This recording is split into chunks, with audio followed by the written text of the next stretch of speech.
I quit drinking a little over 7 months ago. I was holding for applause. Nope, it's too late. I also quit smoking, and thanks. Thank you. Today is actually day 219 of Operation Stop Having Fun, and so far it's been a complete success. I hadn't realized how much time and energy I was spending on getting drunk and then recovering from the hangover. And now that I'm sober, I found that I have a lot of energy to do stuff I never did before, like crying and cussing at strangers. And I've been cussing a lot. The hardest part about being sober has been comedy, because I used to always have a couple beers before going up on stage, and now I don't do that anymore. And so sometimes when I'm up here, it feels kind of unnatural. Like, to me, doing comedy without drinking is a lot like stripping without having been molested. It's like, how did I get up here? What? Are you really offended? Okay. I don't believe you. One time, before I quit drinking, one time I got drunk with a friend of mine. We got really super drunk and we were walking home late at night. And we turned down this quiet street and saw a pack of wild boys up ahead. And she got really nervous, but I wasn't scared at first because I watched the nature shows. And if you're like a bison or something in the wild, not every pack of lions you walk past is hungry. Sometimes they've eaten right before you get there. So I thought maybe if we play it cool, they won't bug us. But as we approached, they did spread out into attack formation. And one of them came up to each of us, and the guy that came up to me goes, "Hey, you looking for a good time?" And I said, "No, sir, you know what kind of time I'm looking for is the kind that involves an undercover cop." Because in my drunken logic, I thought that would convey that I was a cop, but it clearly doesn't mean that at all. And then he got really weird, and he goes, "Wait, you want me to act like a cop?" And I said, No, I'm a cop. And I just started saying I was a cop over and over again. He goes, "No, you're not." And he walked away. And then it occurred to me that maybe I could open a school of self-defense for women where I just teach them to irritate and confuse their attacker.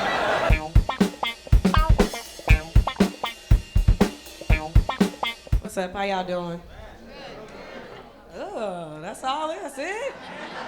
I was in an accident last week. I'm more happy to be here than that. Oh, man. I don't remember. I mean, I almost died. It wasn't a big deal. You know, y'all could have gave me a little more love than that, you know. Thank you. Appreciate that in the corner. Yeah, appreciate it. Y'all late now. Y'all late. Y'all like phony relatives. That was so late. I don't remember much about the accident, to tell you the truth. All I remember about it was the airbag, you know. I ain't never been pimp slapped in my life, but the way that airbag popped me in the chin, you know what I'm saying? I think I owe it a date or some money or something. You know. Like, oh my God. My name is Aarona, like piranha without the P. I gotta say that, because like a lot of times people kind of mispronounce it. Also because I did a show and the DJ was like, "Give it up for Areola." I was like, what? That is so rude. My mama is here. You just gonna call me a boob in front of everybody. I like telling that joke because I could always tell who the smart people are in the crowd, you know. Smart people laugh at areola, you know. Everybody that failed biology laugh at boob. Like, oh, that's what that is. Oh, I know. I thought it was in your throat. Oh, I was gonna get dressed up for y'all, and then I changed my mind. I was like, I don't even know them, whatever. Let me put on something, you know. I don't never know what to wear on stage, though, because women always, like, lead you astray. Like, women are weird, mythical creatures. Like, they know how to congratulate you and talk about you at the same time. Women real slick. You know, women will be like, oh, yeah, girl, go ahead, do your thing. What the hell she got on? What is... She look like an unemployed spy. What does she got on? She look like 00, oh no, what is that? Tell her to take that jacket off while she at it. No, I'm not. You don't have rent money. Shut up. It's always somebody who just got in the club with $5 that want to holler out some stuff. You ain't balling. Be quiet. I'm black, if you didn't notice, you know. If you did, congratulations. If you didn't, lay off the Long Islands. But I went to a majority white university, so I learned the secrets about white people and their behavior. I learned little secrets. For instance, I learned the code word when a white person about to set you up and beat you down, all right? The code word is no worries. It's equivalent to the black it's all good. It ain't all good, for real. You better not step on a thug's gym shoes in the club and hear it's all good and stick around. You better run, you know. I was at Santa Monica Pier. I had my little cousin with me, my cousin David. And he saw a roller coaster. He got all excited. Oh, I want to get on a ride, get on a ride. He ran and stepped on this white guy gym shoes, you know. And the guy got so irate. He was like, oh my God, you really need to show him some manners. That's unacceptable. I'm like, sir, oh my gosh, you know, he's 6 years old. He's sorry, you know. He was like, I mean, I'm just saying, you shouldn't just let him get away with that. I'm like, sir, I'll talk to him. I'm sorry. He was like, no worries. I was like, David, come on. Abort, let's go. I do not have time for Columbine. We got to go.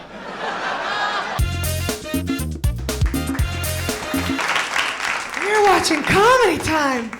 Here's what's going on in my life. I'm getting married next year. Yay! Who likes love? Anybody? No.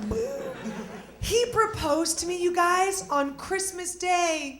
Oh, I know. As a Jew, I was like, oh my God! He so gets me. He's like, you know what today is, right? And I was like, Tuesday. It's Christmas. I'm Jewish. He's hardcore Irish Catholic. But we agreed that when we get married, I'm going to convert to alcoholism. Because it's about compromise, young people. It's about compromise. Now tell me if I'm being sensitive. I thought things changed once you got married. But actually, things have already changed while we've been engaged. For my birthday, he gave me a scale. Is that normal? I was mortified. Seriously, I asked him why, and he goes, what? I thought all women were obsessed with their weight. I was speechless. And then I thought, you know what? Next year for his birthday, I'm going to give him a ruler.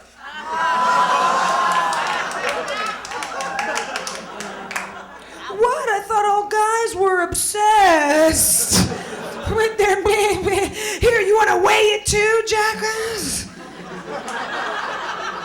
Borrow my scale.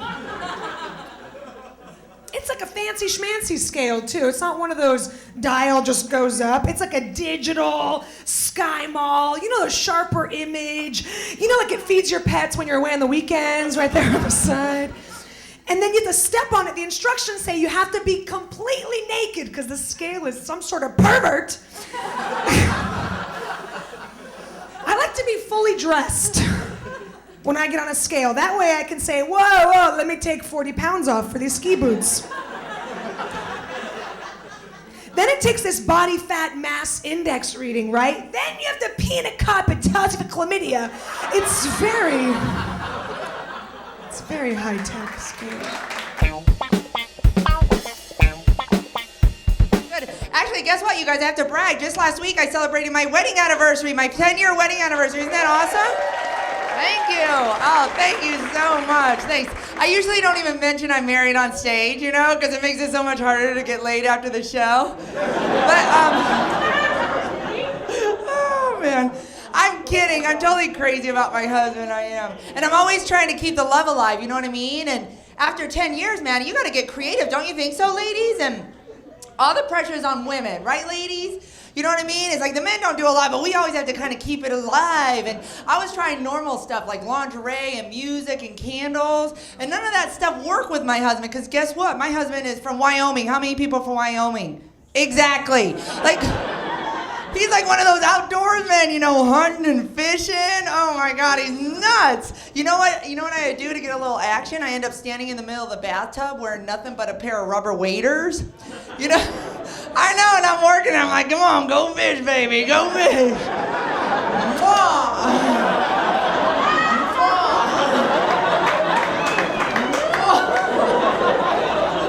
I know I look stupid, but I got laid every time I did.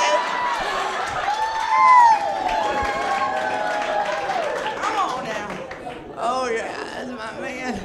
It was horrible, man. The first time he took me out on a date, you know, we were out on his boat. He tried to cop a feel, realized how small I was, and kept throwing me back, you know? She's not legal. It's terrible. But I want to warn you, every time you give your man a little bit of love games, they never leave it alone. They always have to take it to the higher power, right? So all of a sudden, fishing season's over, right? So now it's winter. My husband comes home the other night, and it's hunting season. So he's like, hey, baby, put this on. So I actually strapped the antlers to my head. You know, I put them on, then I had to hide between the couch and the ficus tree.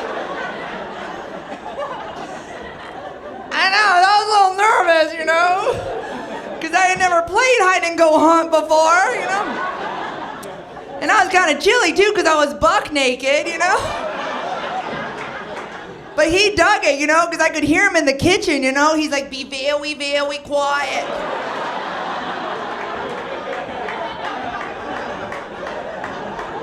It's wife hunting season. You know, it freaked me out, so I started running for the front door because I wanted to get the hell out of there, right? But he comes around the corner with a big old flashlight, and I just froze. I couldn't move myself. I was like a deer in headlights, you know? And I thought, oh my God, he's gonna take me outside and strap me to the hood of the car. But instead, he ended up mounting me in the library. So, instead, he ended up mounting me in the library. Oh my God, too pretty. My dad's like, you're too pretty for comedy. That's what he told me. I think my feet are too pretty to be a model. Ho, have you seen their feet? Like pterodactyl claws. Models' feet, like angular in the joints. Like they're, like their feet are so ugly, I feel like they should be sitting on an edge of a building.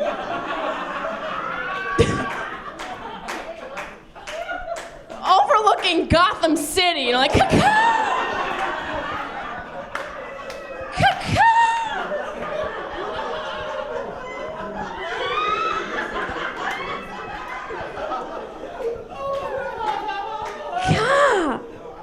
this work?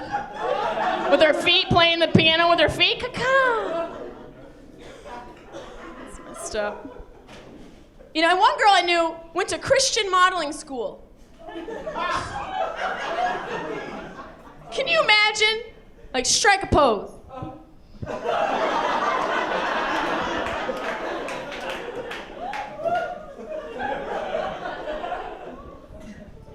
And you know, so many people in the city think they're a model, don't they? Like, just.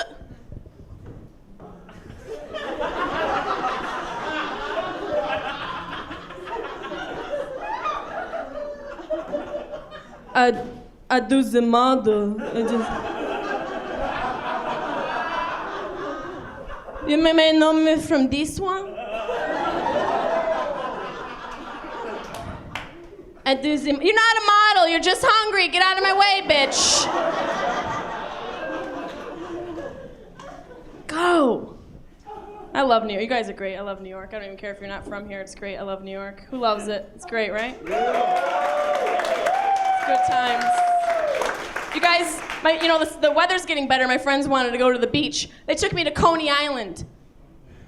That is not a beach, people. That is an ashtray. Okay? There's like syringes in the sand. There's a baby crawling around. There's some fat guy over here eating a Subway sandwich with lettuce hanging out of his mouth, trying to get the baby over with a tomato. Maybe the baby wants a tomato. Maybe the baby wants a tomato. You want a tomato, baby? No! Why are you in a bikini? And you know, Puerto Ricans love the beach. They don't need a babysitter. Go ahead, go to the water, kids. Go swim. Everybody go to the water. Everybody go swim. Go Javier, Alexis, Jose. Everybody go swim. swim. I'm gonna be drinking wine out of a box. Go. Javier, go. Breaststroke. Go do a swim. Go. Jose, go get Javier. He don't know how to swim. Jose's like a 5-month-old baby. What are you talking about, bitch? What are you saying? You know, and I used to live up in Harlem, and I loved Harlem because the guys didn't need to see your face to know they wanted to take you home. I had this one guy follow me for like 3 blocks at 2 o'clock in the morning, like, yo, shorty. Walking with the body bag on wheels that looked like it was full. Yo, shorty, can I take you to breakfast? Shorty? Yo, shorty. And I had to turn around to try and scare him. Breakfast sounds delicious!